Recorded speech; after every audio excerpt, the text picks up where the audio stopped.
Good morning everyone. Dear parents, अभी मैंने अपने एक वीडियो में बात करी थी कि एटोपी क्या होती है। तो आज हम लोग एटोपी का जो एक सेकेंड पार्ट था, चाइल्डहुड एज़मा, बच्चों में जो दमा की बीमारी मिलती है उसके ऊपर बात करेंगे। तो क्या आपका बच्चा जो है उसको बदलते मौसम के साथ बार बार खांसी होती है? क्या ये खांसी ठीक ही नहीं होती है? 7 दिन, 10 दिन, 15 दिन तक चलती रहती है? क्या कोई भी छोटा सा उसको ट्रिगर मिला, एलर्जन मिला तो वो बहुत परेशान हो जाता है? अगर इस तरह की आपको समस्या हो रही है तो आपके बच्चे को हाइपर रिएक्टिव एयरवे डिजीज़ हो सकता है, जिसको हम बोलते हैं चाइल्डहुड एज़मा। सबसे पहले मैं ये बताना चाहूँगी कि मेरे ओपीडीज़ में ये जो क्वेश्चन आता है कि क्या इतने छोटे बच्चे को दमा या अस्थमा हो सकता है, तो मैं बताना चाहूँगी आपको कि हाँ, बिल्कुल हो सकता है, लेकिन इसमें इतनी घबराने वाली बात नहीं है। चाइल्डहुड एज़मा और जो बाद में जो दमा होता है उसमें एक बेसिक अंतर समझिए कि चाइल्डहुड एज़मा को अगर हमने प्रॉपरली ट्रीट कर दिया, अगर इस हाइपर रिएक्टिव एयरवे डिजीज़ का सही समय पर इलाज हो गया, तो आगे चलकर हम बहुत हद तक मैंने देखा है कि बच्चे की जो लाइफ है वो बहुत अच्छे से मैनेजेबल है ये चीज़, और अडल्टहुड तक ये एज़मा एक्सटेंड नहीं करता। तो अब हम लोग बात करते हैं कि चाइल्डहुड एज़मा या ये जो हाइपर रिएक्टिव एयरवे डिजीज़ ये होता क्या है। होता ये है कि अगर बच्चे को किसी भी रीज़न से कोई एलर्जन या ट्रिगर मिलता है तो उसको हाइपर रिस्पॉन्सिव हो जाएंगे उसके एयरवे, यानी जो उसकी सांस की नलियां हैं उसमें सिकुड़न हो जाएगी, और ये सिकुड़न के कारण बच्चे को सांस की तकलीफ हो जाएगी। तो ऐसा होने के बाद हमें ये देखना है कि ये जो सिकुड़न हो रही है वो रिवर्सिबल है कि नहीं। मतलब अगर मैंने कोई दवाई करी और उस जो एज़मा की दवाई है मैंने वो दी उसको और बच्चा ठीक हो गया, तो इसका मतलब ये है कि हाँ, ये बच्चे को ये अस्थमा हो सकता है। तो हम लोग बात करते हैं ये क्यों हो जाता है। क्यों हो जाता है मैंने बताया आपको, एलर्जी जो है वो बहुत इम्पोर्टेंट फैक्टर है इसमें। ट्रिगर्स जो हम बात कर रहे हैं, कुछ मीडिएटर्स होते हैं बॉडी में जो इंक्रीज रहते हैं ऐसे बच्चों में, और ये ट्रिगर्स या एलर्जेंस जो है जब भी मिलते हैं बच्चे को तो उसके बॉडी में जो स्मूथ मसल्स हैं जो फेफड़े में, तो वो लोग रिस्पॉन्स करेंगे और म्यूकस सिक्रीशंस होगा बहुत ज़्यादा, और बहुत ज़्यादा स्पैज़म हो जाएगा मसल का, ब्रोंकोस्पैज़म हम लोग बोलते हैं। अब मैं जो बात कर रही हूँ ट्रिगर्स, क्या हैं ट्रिगर्स? ट्रिगर्स कैन बी, देखो एलर्जेंस हो सकते हैं। एलर्जेंस में हम लोग बोलते हैं पॉलेंस हैं, पॉल्यूटेंट्स हैं, स्मोकिंग है। अभी जो पैसिव स्मोकिंग की बात करते हैं, जिन बच्चों के पेरेंट्स स्मोक करते हैं। उसके अलावा हम लोग देखते हैं कि कई बार फूड एलर्जेंस होते हैं, जो चाइनीज़ फूड में जो प्रिजर्वेटिव्स होते हैं वो फूड एलर्जेंस होते हैं, समटाइम्स वो होते हैं। हाउस डस्ट होता है, माइट्स होता है, कॉकरोचेस होते हैं। तो ये सब कुछ ट्रिगर्स हैं, एलर्जेंस। इमोशनल स्ट्रेस होता है, समटाइम्स एक्सरसाइज इंड्यूस्ड एज़मा हम बोलते हैं, मतलब कि एक्सरसाइज करने के बाद भी कई बच्चों में देखा जाता है।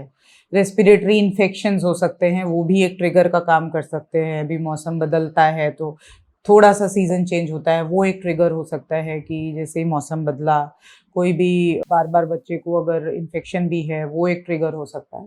तो ये कुछ ट्रिगर्स हैं जो कि ब्रोंकियल एज़मा को प्रेसिपिटेट या उसको हम कहें कि बढ़ा सकते हैं। तो हम लोग ये बोलते हैं कि अभी इतना हमने देख लिया कि भाई ये ट्रिगर्स हैं। सिम्टम्स क्या देखते हैं?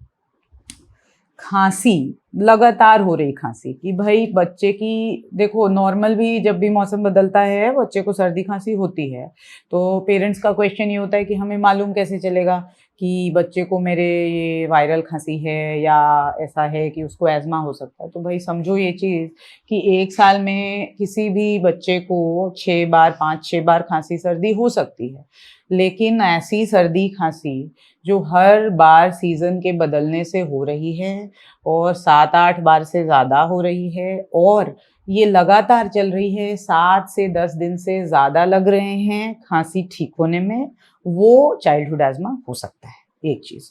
दूसरा, बच्चा लगातार छींकेगा या खांसते जाएगा, बाउट्स ऑफ कफ बोलते हैं हम, या तो लगातार छींकता जाएगा, उसकी नाक बहती रहेगी और ये जो खांसी है ये रात के टाइम पे ज़्यादा परेशानी देगी, बच्चा ढंग से सो नहीं पाएगा। ये एक इम्पॉर्टेंट फीचर है जो कि पेरेंट्स बताते भी हैं कि रात दिन में ठीक है, रात में जब वो सोता है उसके बाद से ये खांसी ठीक ही नहीं होती है, हम चाहे कुछ भी कर लें। तो भाई ये खांसी इस तरह की जो है वो एज़मा हो सकता है। शुरुआत में बच्चा थक जाता है या उसको सांस लेने की तकलीफ होती है और सीटी जैसी सुनाई देती है, हम बोलते हैं वीज़ आना, या पेरेंट्स जो है मुझे बताते हैं खड़-खड़ की आवाज़ आती है, छाती से आवाज़ आती है, सीटी जैसी बजती है। तो ये हम लोगों को मिलता है इसमें। बाद में धीरे-धीरे अगर ये सीवियर हुआ, हमने ध्यान नहीं दिया, बच्चे को डॉक्टर के पास आप नहीं लेकर के आए, तो ये जो है सिम्पटम सीवियर हो जाते हैं। जब ये सीवियर होते हैं तो उसमें कैसे मिलेगा, हमें पसली चलने लगती है, बच्चा बहुत ज़ोर-ज़ोर से सांस लेता है, उसको ये जो सीटी जैसी है, पहले तो बहुत सीटी जैसी आवाज़ आती है, बाद में ये सीटी भी डिसअपीयर हो जाती है। इसको हम बोलते हैं साइलेंट चेस्ट या एयर हंगर, या ऐसा हो जाता है कि बच्चा थक गया है बार-बार तेज़-तेज़ सांस लेते-लेते, उसकी नाक जो है, उसकी सिकुड़न ये सब ज़्यादा हो रही है, पूरे मसल्स उसके ज़्यादा वर्क कर रहे हैं, पसली चलना जिसको आप लोग देखते हैं। तो इस तरह के सिम्पटम्स आने से पहले आपको ये समझना पड़ेगा कि बच्चे को तकलीफ ज़्यादा है और हमारे पास लेके आना पड़ेगा। तो इस वीडियो में मैं यही बताना चाह रही हूँ कि अर्ली ऑन ही आपको ये समझना पड़ेगा, एक चीज़। दूसरा, सिम्पटम्स हमने बता दिए है कि भाई क्या सिम्पटम्स मिलेंगे, तो इसके हिसाब से डायग्नोसिस, ठीक है, आपने समझ लिया, आप ले आए, फिर आपने अपने डॉक्टर से पूछा कि भाई कोई क्या पक्का पता लग सकता है कि बच्चे को एज़मा है, कैसे मालूम चलेगा? तो देखो, इसका क्लिनिकल डायग्नोसिस ही कर सकते हैं छोटे बच्चों में, ऐसे कोई टेस्ट नहीं है। बड़े बच्चों में कर सकते हैं, एक आध है, पल्मोनरी फंक्शन टेस्ट वगैरह हैं, लेकिन छोटे बच्चों में इसका डायग्नोसिस बिल्कुल क्लिनिकल होता है मैक्सिमम टाइम्स। तो आपको जल्दी से जल्दी जो मैंने आपको लक्षण बताए, उस हिसाब से हमारे पास लेके आना पड़ेगा ताकि हम उस बच्चे का डायग्नोसिस कर सके और उसका इलाज सही समय पे शुरू हो सके। अभी हमने, चलो आप लेके आ गए, हमने डायग्नोस कर दिया कि बच्चे को अस्थमा हो सकता है या बच्चे को सांस की तकलीफ वाली बीमारी है। तो इसमें हम लोग क्या मैनेजमेंट करते हैं? तो इसमें देखो, मैनेजमेंट में सबसे इम्पोर्टेंट चीज़ ये है कि हमें आइडेंटिफाई करना पड़ेगा या ये समझना पड़ेगा कि एलर्जी क्या से है। तो एलर्जन को आइडेंटिफाई करना बहुत ज़रूरी है। कौन सा ट्रिगर है जिससे बच्चे को बार-बार ये तकलीफ़ हो रही है, वो बहुत आइडेंटिफाई करना ज़रूरी है। इसी के लिए पेरेंट एजुकेशन मैं जो बोल रही हूँ वो इम्पोर्टेंट है। आपको समझना पड़ेगा कि भाई बच्चे को ये सिम्पटम्स बार-बार आ रहे हैं तो किस चीज़ से हो रहा है। भाई क्या घर में मोल्ड सीलन है, क्या उससे बच्चे को दिक्कत हो रही है क्या, या उसको हाउस डस्ट है से प्रॉब्लम हो रही है, बच्चा बाहर बस में बैठ के स्कूल गया, घर आया, प्रॉब्लम शुरू हो गई, तो इसका मतलब उसको आउटडोर पॉल्यूटेंट से दिक्कत है। तो इस तरह से आपको छोटी-छोटी चीज़ें ध्यान देनी पड़ेंगी। क्या उसने कुछ ऐसी प्रिजर्वेटिव वाली चीज़ खाई, उसके बाद वो बिल्कुल ठीक था, अचानक से ये चालू हो गया क्या? तो ये चीज़ें बहुत ज़रूरी हैं समझना। दूसरी कि भाई उसको ये हमने समझ लिया, फिर हम क्या करेंगे, एक इम्यूनिटी के लिए मैं बहुत बोलती हूँ कि भाई वर्क करना पड़ेगा। ऐसा नहीं है कि जिन बच्चों की मतलब इम्यूनिटी बहुत वीक होती है, इन बच्चों की ऐसा नहीं है, लेकिन ये है कि हम बोलते हैं कि आप उसकी इम्यूनिटी बढ़ाओ, उसको योगा, ब्रीदिंग एक्सरसाइजेज, ये सब चीज़ें, फिजिकल एक्टिविटी, क्योंकि देखो लाइफस्टाइल आजकल जो ओबीज बच्चे हैं उनमें ये ज़्यादा दिखता है, तो हम बोलते हैं कि भाई आप लाइफस्टाइल मॉडिफिकेशन करो, चेंज करो, बच्चे को आउटडोर एक्टिविटीज़ कराओ। अब मैंने बोला कि भाई एक एज़मा होता है जो एक्सरसाइज इंड्यूस्ड होता है, तो फिर पेरेंट्स मुझसे पूछते हैं कि तो क्या उनको एक्सरसाइज नहीं कराएं? तो नहीं, ऐसा नहीं करना है, एक्सरसाइज कराना है बच्चे को, हाँ, प्रॉपर ट्रीटमेंट के बाद कराना है। तो वो ट्रीटमेंट पार्ट हमारा होता है कि भाई हम लोग क्या करते हैं कि उसमें स्टार्ट करते हैं, वो नेबुलाइजेशन देते हैं, और एक्यूट केसेस में फिर हम लोग बोलते हैं कि अगर मैंने आइडेंटिफाई कर लिया कि है इसको एज़मा, कई बार हमें इन्हेलर्स देना पड़ता है। और फिर आगे बहुत बार हमारे पास डिस्ट्रेस में बच्चा आता है, सांस के साथ डिस्ट्रेस बहुत दिक्कत होती है, तो ऑक्सीजन लगाना पड़ता है। तो उस चीज़ को हम लोग मिनिमाइज़ कर सकते हैं, जो हॉस्पिटल स्टे है या आईसीयू में बच्चे को जो लेके आते हैं उसको मिनिमाइज़ कर सकते हैं। कैसे? अगर हम लोग ये सब जो प्रॉपर मैंने बोला इन्हेलर्स, कई बार देखो पेरेंट्स की ये क्वेरी होती है, इन्हेलर्स सेफ़ हैं?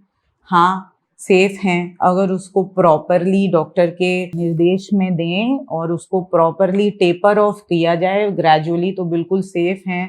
क्योंकि जो ओरल दवाइयाँ देते हैं उससे ज़्यादा ये सीधे सीधे जिस जगह ज़रूरत है, मतलब फेफड़े में ज़रूरत है, तो वो वहाँ पहुँचते हैं, नेबुलाइजेशन, इनहेलर्स, है ना। तो जो साइड इफ़ेक्ट्स हैं वो बल्कि कम हैं इसके। तो भाई लेकिन इसको हमेशा हमारी निगरानी में ही आप यूज़ करें और जैसा बताएं उस तरह से इसको यूज़ करना होता है। दूसरी चीज़ है कि भाई देखो, एज़मा जैसे ही कई और बीमारियों में सिम्टम्स होते हैं तो उसको बहुत रूल आउट करना ज़रूरी होता है। जैसे निमोनिया है, उसमें भी बच्चे को सांस की तकलीफ होती है। जैसे छोटे बच्चों में ब्रोंकियोलाइटिस है और कोई फॉरेन बॉडी है, इस तरह की भी चीज़ों में भी सिमिलर सिम्टम्स होते हैं। लेकिन इस चीज़ के लिए आपको हमारे पास लाना होगा कि हम लोग पहले तो ये डायग्नोसिस एस्टैब्लिश कर सकें।